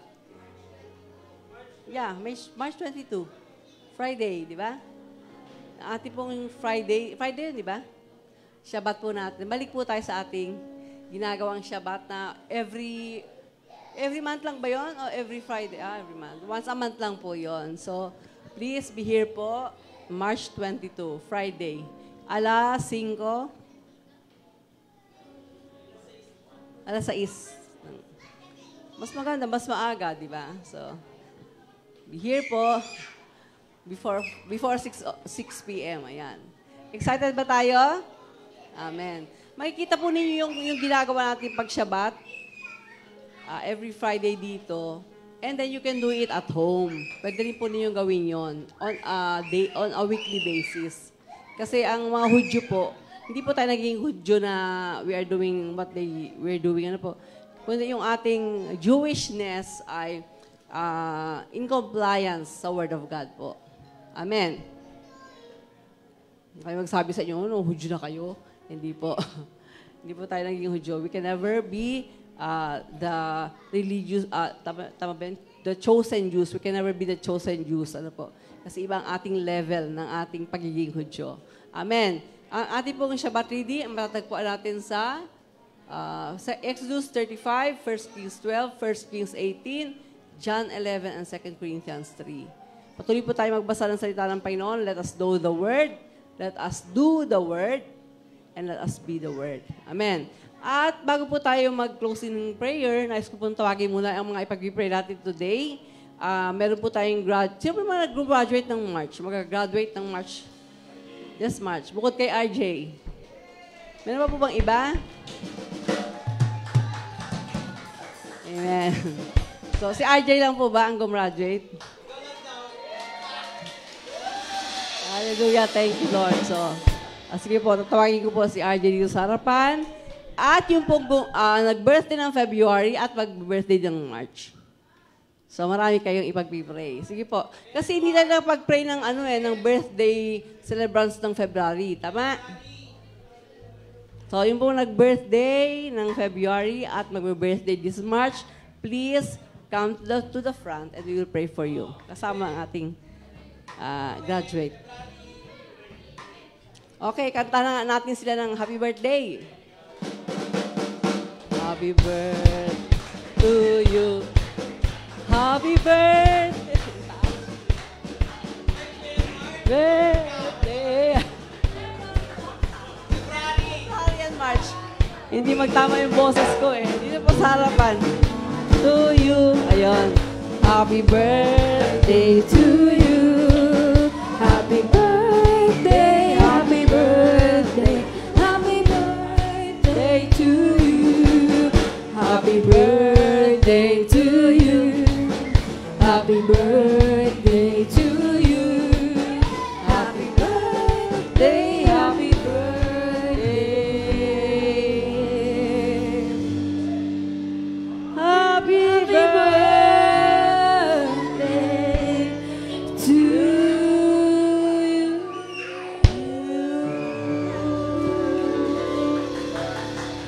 Ayan. Sige, tanongin po muna natin sila kung ano mga age na nila.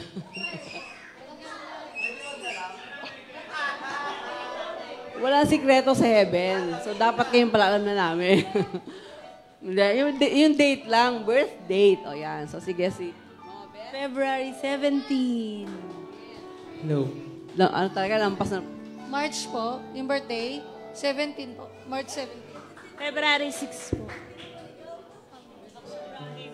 Sige po, ako magsasabi ng mga edad ninyo kung ayaw ninyo. February 1 po. Ano kayo sa gitna?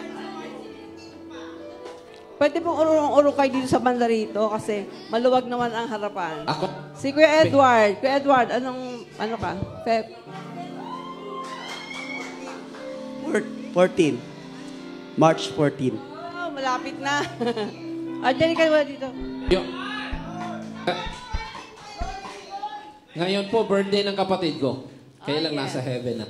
Today is his birthday. Ako magsasabi naman nila, si Beth medyo mga 69 siguro. Si Edward, mga ano ito, mga 30 plus. Sige, let's pray po. Ituon po natin ang mga kamay. Galing Joke lang, Daniel. Joke lang daw po. Tuloy, ituon po natin ating mga kamay patungo sa kanila and let us agree in prayer para sa kanila na po. Hallelujah. Thank you, Lord. We bless your name, O God. Panginoon, maraming salamat po sapagkat kami dinako ninyo sa lugar na ito. Celebrating, O God, birthdays, O Lord, and graduation, Panginoon, na aming mga kapatid, na aming mga anak, mga magulang, Panginoon, nandito sa harapan. We pray, O God, for your presence and provision and protection and pardon to be upon them, Panginoon, continually sa kanilang buhay. Patuloy niyo silang pagpalain, Panginoon, in spirit, soul, and body. Patuloy niyo, Panginoon, i-grant ang mga desires ng kanilang mga puso, even as they celebrate more years to come. Salamat, Panginoon, sa patuloy na pag-add niyo sa kanilang strength, wisdom, good health, O Lord, at lahat, Panginoon, ng kailangan namin para mabuhay na may godliness, O Lord. Everything that we need for life and godliness, we ask and we claim from you, O God. Salamat din mo, Panginoon, sa success na pinagkakaloob niyo kay RJ, sa aming estudyante, Panginoon. We pray, O Lord, na matapos niya ang kanyang mga iba pang kailangang aralin, Panginoon, upang siya maging ganap na piloto. Thank you, Lord God, for the success and the provisions, Lord God. Walang po namin Panginoon, walang imposible sa inyo. We pray, O God, for everyone who's standing here, O God. You know them by name. You know them personally, Panginoon. And we pray, O God, for more of you sa kanilang buhay. Thank you, Lord, for saturating them with your Holy Spirit. Anoint them, O God. Guide them, Lord God. Sa bawat kilos, bawat iniisip, Panginoon, ikaw ang malugod, mapapurihan sa kanilang buhay. We thank you, Lord God, and glorify you sa kanilang buhay. All this we pray in Jesus' name. And everybody say, Amen. Happy birthday and congratulations.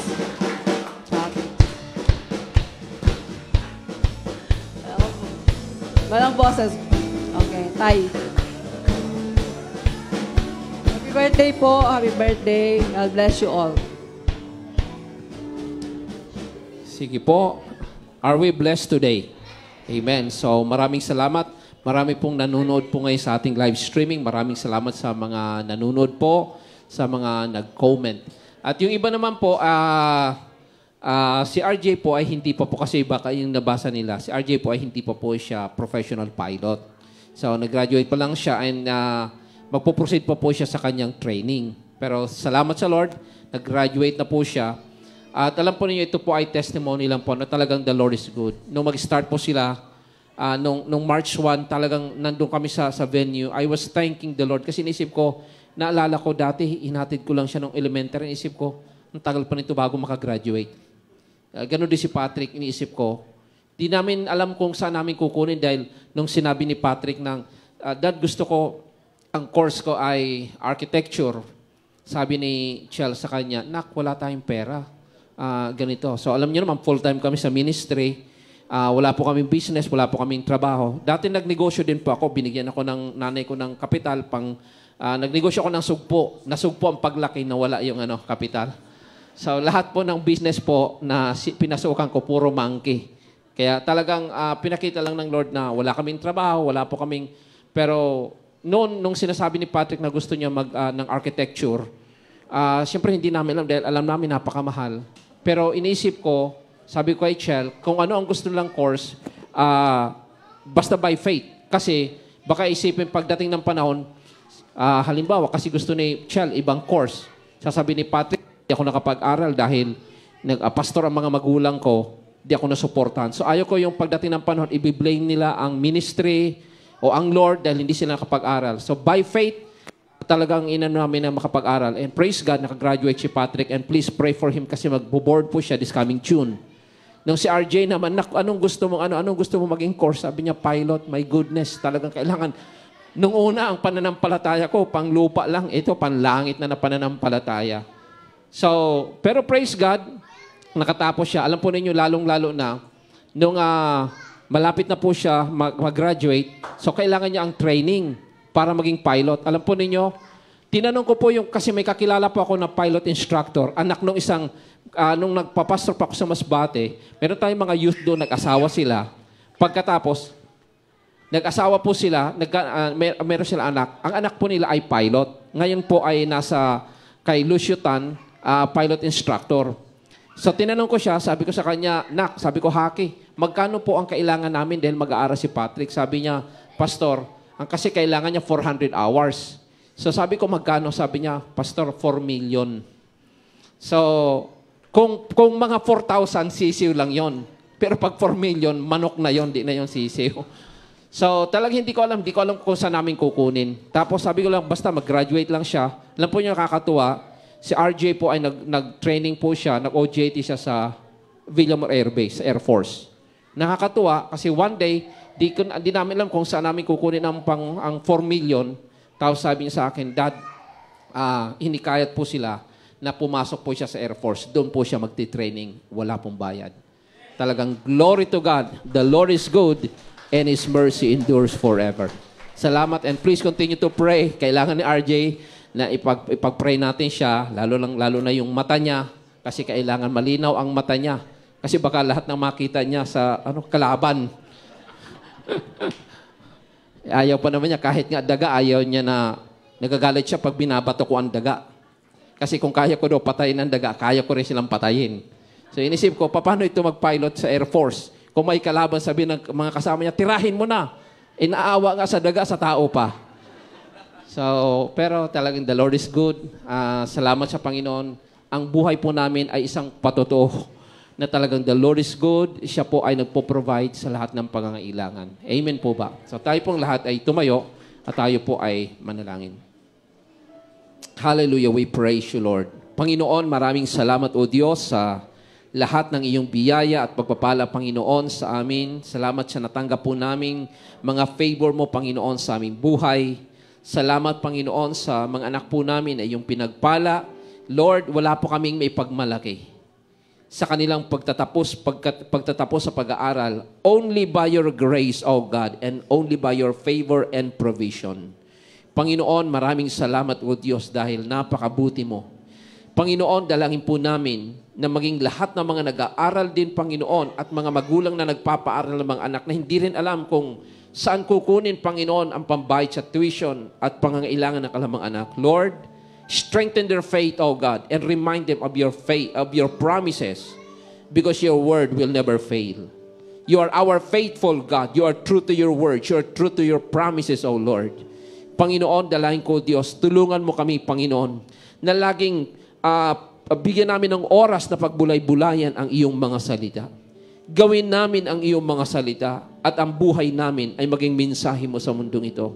Panginoon, dalangin ko, Diyos, na patuloy mong ingatan ang bawat isa sa amin, ilayo sa namang sakuna, disgrasya at aksidente, O Diyos. At gawin mo kami, Panginoon, maging pagpapala sa lahat ng mga tao na aming makakadaupang palad. We thank you and we bless you, Lord. Itaas po natin ang ating mga kamay sa ating Panginoon. And let's receive the blessing of the Lord. Hallelujah. Right now, I declare the decree of God's word. Ye varikika Adonai, v'yes merika. Ya Adonai panaveleka vekoneka. Yisa Adonai panaveleka v'yasemleka shalom. Bashem Yeshua HaMashiach. Amen. The Lord bless you and keep you. The Lord make His face shine upon you and be gracious unto you. The Lord lift up His countenance upon you and give you peace. In Jesus' name we pray. Everybody says, I receive. Sabi natin malakas, I receive. Sabi natin lahat, Amen. Amen. Sabi mo sa katabi mo, Shalom. Wholeness, wellness, nothing missing, nothing broken. You are saved. You are healed. You are delivered. You are blessed. You are healthy. You are strong. You are successful. You are rich. You are rich. You are blessed. You are a new creation. You are the righteousness of God. You are forgiven from all your sins. You can do all things through Christ. You can lay your hands on the sick, and the sick shall recover. You can pray and will receive the answer. You can live in the realm of the supernatural. Sabihin mo sa kanya, you are beautiful and you are handsome. In Jesus' name, amen and amen and amen. Thank you and God bless us all. Ganon din po sa mga nanonood. Thank you at magkita-kita po tayo sa darating po na Sunday.